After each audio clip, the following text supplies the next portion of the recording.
আসসালামু আলাইকুম। অভিযান নিউজ টিভির দুপুরের নিউজে সকলকে শুভেচ্ছা। শুরুতেই জানিয়ে দিচ্ছি দুপুরের সংবাদ শিরোনাম। সিরাজগঞ্জের কাজীপুর উপজেলার মাইজবাড়ি ইউনিয়নের ঢেকুরিয়া বাজার এলাকায় ইউনিয়ন বিএনপির যুগ্ম সাধারণ সম্পাদক মজনু সরকার সহ 4 জনকে মারধরের অভিযোগ উঠেছে এক ইউপি সদস্য ও তার সহযোগীদের বিরুদ্ধে। আহতরা বগুড়া শহীদ জিয়াউর রহমান মেডিকেল কলেজ হাসপাতালে চিকিৎসাধীন রয়েছে। গত 13 আগস্ট বিকেল 4টার দিকে এ ঘটনা ঘটে বলে জানা গেছে। আহতরা হলেন মজনু সরকার, হৃদয় মিয়া, সোহেল তানভীর ও হোসেন আলী। ভুক্তভোগীদের পরিবারের অভিযোগ, মাইজবাড়ি ইউপি সদস্য ফরিদুল ইসলাম ও তার ভাই ফরহাদ হোসেন সহ 10-12 জন দেশীয় অস্ত্র ও লাঠিসোঁটা নিয়ে মজনু সরকারের উপর হামলা চালান। এ সময় তার কাছে থাকা ইজারাদারের প্রায় 8,75,000 টাকা নিয়ে যাওয়ার অভিযোগ করা হয়েছে। পরে তাকে দেখতে ঘটনাস্থলে গেলে আরও কয়েকজনকে মারধর করা হয় বলে অভিযোগ পরিবারের।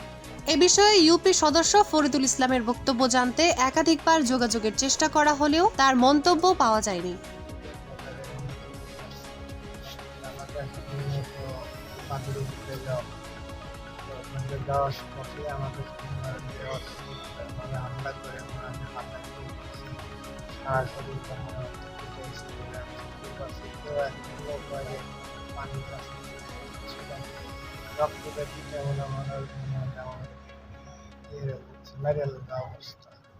কারা করছে, কে করছে, কি নাম?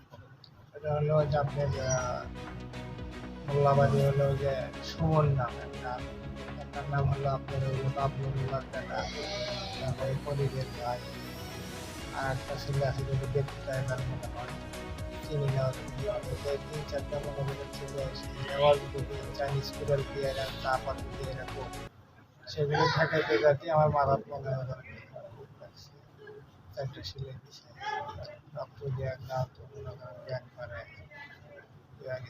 আমরা তো ওরকম উদ্দেশ্য নিয়ে তো তাই না, আমরা গেছি মজনু ভাইকে দেখতে ঘুরে বাজারে, তখন মনে হয় পিছন থেকে নরওয়াজ গুলি হামলা করছে। আসলে আমার ছোট চাচা মজনু সরকার ঢেকুরিয়া হাটে গেছিল, ওনাকে নাকি ফরিদ মেম্বারের লোকজন বেধর মারপিট করছে। পরে আমরা জানার পরে আমরা ঢেকুরিয়া রোড হয়ে আমরা অবদার রোড হয়ে ঢেকুরিয়া বাজারে যাচ্ছি। যাওয়ার সময় ফরিদ মেম্বারের পয়েন্টের সামনে গেছি ঢেকুরিয়া হাটে যা কাঁচা বাজার করে বাড়ি ফেরার পথে ঢেকুরিয়া হাটে শাহিন মোটরসাইকেল মেকারের দোকানের সামনে যেই আমি মোটরসাইকেলে উঠছি বাড়িতে আসার জন্য, এই ফরিদের নেতৃত্বে ফরিদ, ফরহাদ আর হলো আপনার সোহাগ আর বাবলুর ছেলে অতিরিক্তভাবে পিছন থেকে এলাকার বাড়ি। পরে আমি মোটরসাইকেল ফেলে দিয়ে এখান থেকে দৌড়ে এক কাপড়ের দোকানের মধ্যে যখন আমি ঘরের ভেতর যাই, কিন্তু ঘরের মধ্যে যখন পড়ে যায় বেধড়ক বাড়ি, কেউ তো আগে এসে নাই, কিন্তু মৎস্যজীবী দলের মন্টু, এই মন্টু একমাত্র ওখানে ছিল, মন্টু একমাত্র আমাকে রক্ষা করছে, তা নাহলে ওরা একদম মাইরা ফেলানোর প্রিপারেশন নিয়েছিল। আর আমার বালুর মহলে এজারা দেওয়ার জন্য যুবদলের রানা ভাইকে আমি আজকে 8 লক্ষ টাকা দিতে চাইছিলাম, সেই টাকাটা আমার ব্যাগে ছিল, সেই টাকাটা ওরা মোটরসাইকেলে ছিল, সেই টাকাটা ওরা মোটরসাইকেল চিন্তা করে দিয়ে গেছে। আর আমার পকেটে মানি ব্যাগের টাকা ছিল 70-75 হাজার টাকা, এই টাকাটাও মানি ব্যাগটা পরে ওরা ছিঁড়ে লেগে গেছে কাপড়ের দোকানে থেকে আমার কাছে। মোট কত টাকা আপনার কাছ থেকে নিয়েছিল? মোট ছিল আমার ব্যাগে ছিল হলো 8 লক্ষ টাকা, যুব দলের রানা ভাইকে যারা বাবদ দেওয়ার জন্য, সেটা রানা ভাইও জানে, আজকে তাকে আমি পরিশোধ করবো 12,000 টাকা। আর আমার পকেটে ছিল এক্সট্রা 70-75 হাজার টাকা, সেই টাকাটাও ওরা কাপড়ের দোকানের ভেতরে থেকে যখন আমি একবার পড়ে গেছি, আমার কোনো হুঁশ ছিল না, ওই টাকাটা ওরা বাড়ি করে নিয়ে গেছে।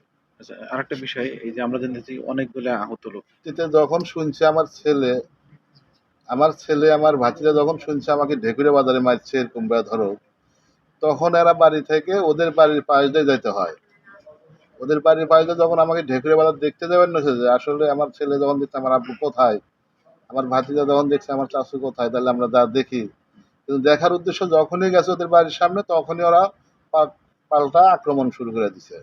তখন বেধড়ক আমার ভাতিজা, আমার ছেলে এবং আমার 2টা ছোট ভাই, রাস্তা 2টা ছোট ভাই বেধড়ক মারা মারছে, সেটা আপনারা নিজেই দেখলেন তো এই অবস্থা হাসপাতালে।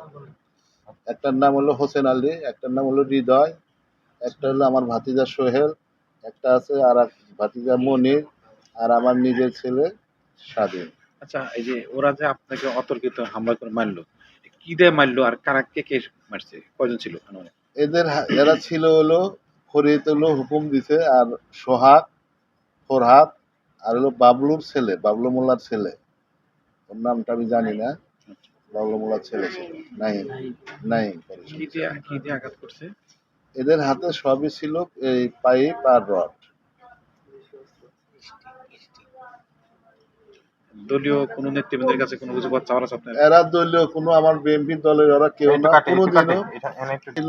লোহার রড, ইলাস্টিকের পাইপ ছিল, চাইনিজ কয়েল ছিল, চাপাতি ছিল, বিভিন্ন জনের বিভিন্ন হাতে ছিল, দেশীয় অস্ত্র সাথে ছিল। এবং দেখেন আমি এই অবস্থায় যে মেডিকেলে ভর্তি, এই অবস্থায় আমার ছেলেগুলো যে আক্রমণ করছে ওদেরই অস্ত্র দিয়ে, আমি যে মেডিকেলে ভর্তি আমার ছেলেদের ওরা ফাঁসানোর জন্য মিথ্যা চক্রান্ত ফেসবুকে লিখতেছে। ধরেন এতদিনে যেই ঘটনা ঘটছে, দীর্ঘদিন থেকে বিএনপি রাজনীতির সাথে আমি জড়িত, সেটা আমার গাজীপুরের এমপি মহোদয় নিজেও জানে, থানা বিএনপিও জানে। এবং আমি এই এমপি মহোদয়ের কাছে এটা সুষ্ঠু তদন্ত চাই, এবং থানা বিএনপির কাছে আমার আবেদন সুস্থ দাবি চাই, এবং পাশাপাশি জেলা বিএনপির কাছে আমার আবেদন, আমাকে যে অন্যায়ভাবে এই আমলিকের স্বৈরাচাররা যেভাবে মারলো, আমলিকের প্রেতাত্মা ফরিদ মেম্বার, এটা আমলিগের সময় সে আমলিগ ভোগ করছে, এখন আবার সে নতুন বিএনপি সাইজা এইভাবে দলের মধ্যে বিশৃঙ্খলা সৃষ্টি করতেছে একমাত্র ফরিদ মেম্বার। সেটা এলাকায় যা দেখেন, সে কোনোদিনও বিএনপির কোনো প্রোগ্রাম মিছিল কিছুই করে নাই, কিন্তু এখন এসে নতুন ভাবে সে বিএনপি বলছে যে আমি বিএনপি করি।